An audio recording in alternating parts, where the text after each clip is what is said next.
अखण्डमण्डलाकारं व्याप्तमेन चराचरं तत्पदं दर्शितं येन तस्मै श्रीगुरुवे नमः।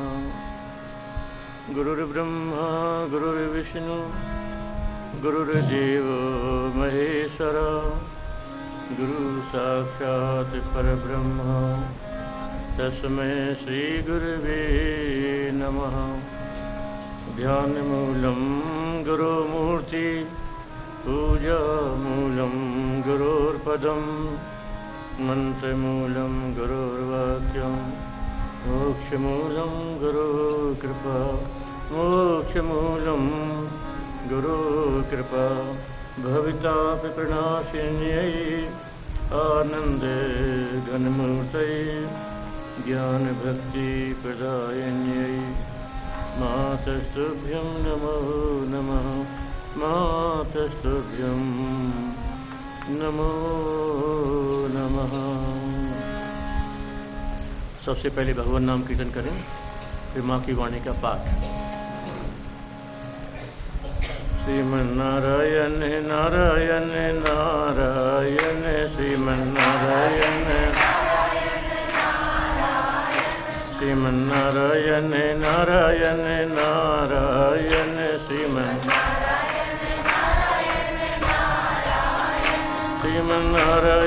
नारायण नारायण श्रीमन्नारायण नारायण नारायण श्रीमन्नारायण नारायण नारायण श्रीमन्नारायण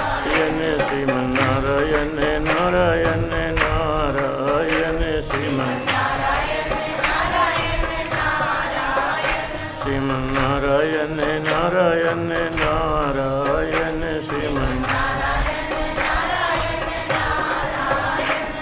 श्रीमन्नारायण नारायण नारायण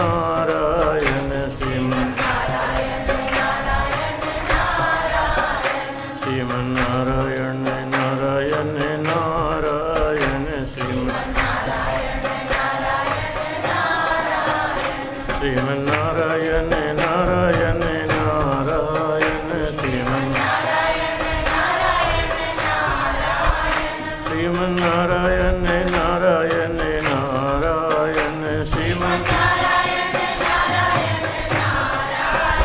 श्रीमन्नारायण नारायण नारायण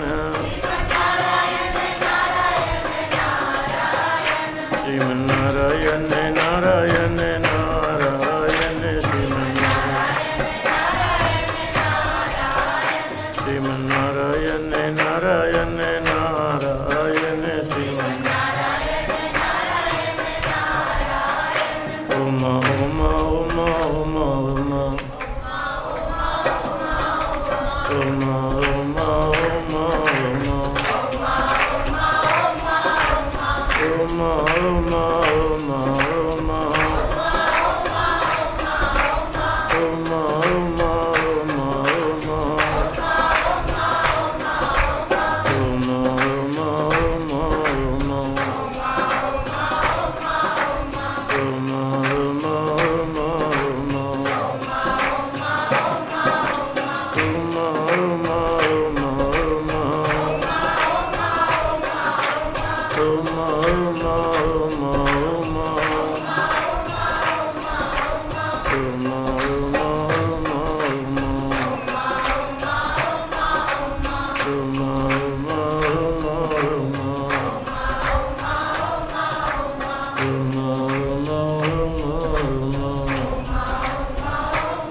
श्री श्री आनंदमयी माता की जय।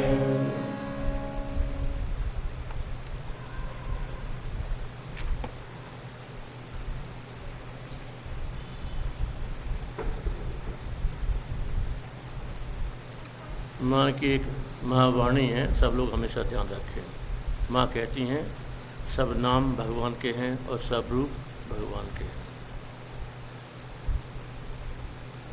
सब नामों में तुम सबका नाम भी शामिल है। और सब रूपों में तुम सबका रूप भी शामिल है। तो इसका अर्थ ये हुआ कि भगवान के सिवा यहाँ कोई नहीं है। भगवान ही सुना रहे हैं और भगवान ही सुन रहे हैं। और किसकी कथा? भगवान की कथा। भगवान के अलावा कोई दूसरा नहीं है। इस भाव से भावित होकर के बैठो तो सत्संग का सच्चा फल मिलेगा। सत्संग इसलिए किया जाता है, वो ऐसी भावना से मिलता है फल उसका। तो अलग बैठोगे तो अलग ही रहेंगे भगवान से, कभी भगवान से एक नहीं हो पाएंगे।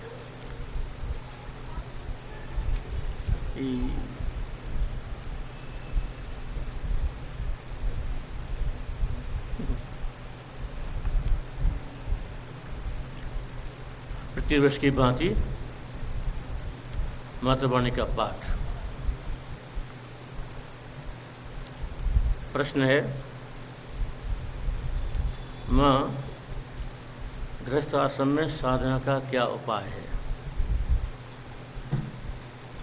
माँ कहती हैं, सेवा और मंत्र जप ये गृहस्थ आश्रम में साधना का उपाय है। सेवा और मंत्र का जप, ये दो चीज़ पकड़ कर रखो। सेवा के विषय में माँ क्या कहती हैं? बच्चों को बाल गोपाल समझ के सेवा करो। देखना, मैं और मोर तोरते माया, मेरा तेरा ये माया है। इस माया से तरने का उपाय माँ बता रही हैं। मेरा तेरा घर में ही होता है, ये मेरा बच्चा है, ये मेरी पत्नी है, मेरा भाई है, मेरा पिता है, पति इत्यादि। तो उसके तरने का उपाय क्या है? ये जो बंधन है मेरे का, इस मेरे का बंधन कैसे टूटेगा? माँ कहती हैं इसका उपाय ये है कि बच्चों को बाल गोपाल समझो, कि हम बाल गोपाल की सेवा कर रहे हैं। पत्नी पति को भगवान का रूप समझे, पति पत्नी को देवी का रूप समझे, अपने माता पिता को भगवान का रूप, लक्ष्मी का उनका रूप समझो। मैंने भगवत बुद्धि से अगर तुम परिवार में रहोगे तो वो मेरा तुमको बांधेगा नहीं, तुम मुक्त करने वाला बन जाएगा। ये बहुत सीधा मानो उपाय, बस इसमें दृष्टि बदलना है। क्या हो गया? केवल दृष्टि बदलना है तुमको। तो सेवा और मंत्र जप, सेवा करते रहो और मन ही मन में भगवान का नाम रखो, ये उपाय। अगला प्रश्न है, माँ, मंत्र जप क्या एक ही समय करें या दोनों या तीन समय करना चाहिए? मंत्र का जो जप करने को बोला है, माँ कहती हैं मंत्र जप क्या एक ही समय करें? नहीं माँ, रोज दोनों समय शरीर रक्षा के लिए जैसे खाना पड़ता है, वैसे ही प्रतिदिन प्रातःकाल और सायंकाल स्मरण और जप आदि नियमित रूप से यथासाध्य अवश्य करना चाहिए। प्रातः और सायं दो समय करना चाहिए, सुबह स्नान के बाद और रात्रि को सोने के पहले, ये दो समय जरूर होना चाहिए। इसके अलावा जब अपन सो के उठते हैं तो मंत्र जप चलना चाहिए। जब भोजन करते हैं तो उसके पहले भगवान का याद करके भोजन करना चाहिए।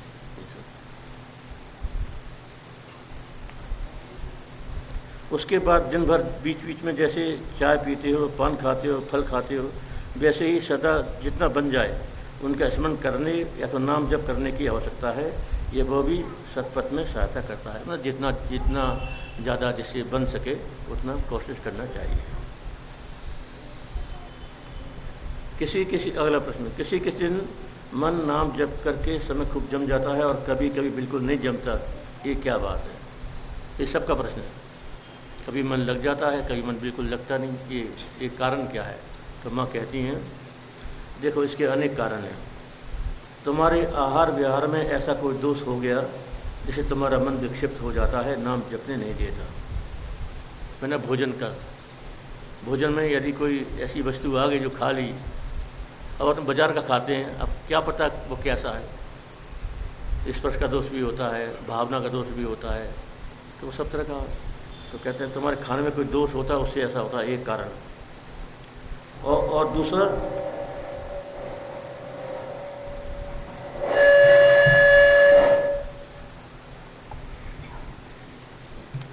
तुम सेटिंग तुम्हारी हो रही, क्या बात है ये?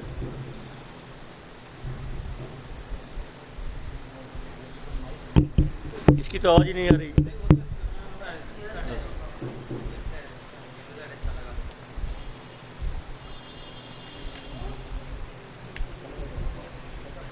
दूसरा, किसी दृश्य वस्तु के दोष से अथवा किसी आदमी के स्पर्श से या उसके साथ बातचीत से और भी अनेक प्रकारों से तुम्हारी अजानकारी में तुम्हारा मन में विक्षेप पड़ जाने का कारण हो सकता है। इसलिए कहा जाता है कि भजन करो एकांत में, भोजन करो एकांत में। इसका तात्पर्य ये है, पता नहीं किसकी क्या दृष्टि है, तो भोजन और भजन एकांत में ही होना चाहिए। इसलिए मैं कहती हूँ, यदि किसी को इस ओर आना हो, भगवत प्राप्ति के रास्ते में चलना हो, इस वाक्य का अर्थ ये नहीं समझना कि हम घर छोड़ के साधु बने तो ही चल सकते हैं। ये तो मैंने पहले ही कह दिया कि हम किसी भी रास्ते में हों, हम कहीं से भी भगवान की प्राप्ति कर सकते हैं। किसी को इस ओर आना हो तो उसे सबका सब छोड़कर एकांत में रहना नितांत आवश्यक है। एकांतवास एक बात। पहले तो सदा उसे उस ओर ध्यान रखने की आवश्यकता है, जिससे कि उसके मन को भगवान की ओर अग्रसर होने में बाधा न पहुँचे। हाँ, गृहस्थों के लिए सबका संग छोड़ना संभव नहीं है। वे सर्वदा सत्संग करें, सद आलोचना करें। सत्पुरुषों से मिलने अथवा उनकी जीवनी पढ़ने से चित्त शुद्ध होता है, भगवान की ओर अग्रसर होने में सहायता मिलती है। बहुधा पूर्व जन्म के कर्म भी इस जन्म में सत्पथ पर अग्रसर होने में साधक या बाधक होकर सामने आते हैं। पूर्व जन्म का दोष भी हो सकता है। पूर्व जन्मों के कर्मों का प्रभाव इस जन्म में प्रकट होता है, उससे भी कभी कभी कोई भाव प्रबल होकर सामने उपस्थित होता है। हमेशा ही हम जो काम कर रहे हैं वो भगवान की सेवा ही कर रहे हैं। इस प्रकार उनका सदा स्मरण रखा जाए तो पेड़ के नीचे नए नए पत्ते निकलते समय जैसे पुराने पत्ते अपने आप से झड़ जाते हैं, वैसे ही संसार से आसक्ति हटकर उनके प्रति आसक्ति उत्पन्न होकर बहिर्मुखी भावों को अंतर्मुखी कर देता है। यही उसकी स्वाभाविक गति है। हम जितना भगवत बुद्धि रखेंगे, भगवान का नाम जपेंगे, तो माँ कहती हैं कि हमारे जो पुराने जो संस्कार हैं वो धीरे धीरे अपने आप दूर होंगे, जिसमें बाधक है, और अच्छे संस्कारों की वृद्धि होगी और हम भगवान के पास से पास होते चले जाएंगे, उनके निकट पहुँच जाएंगे।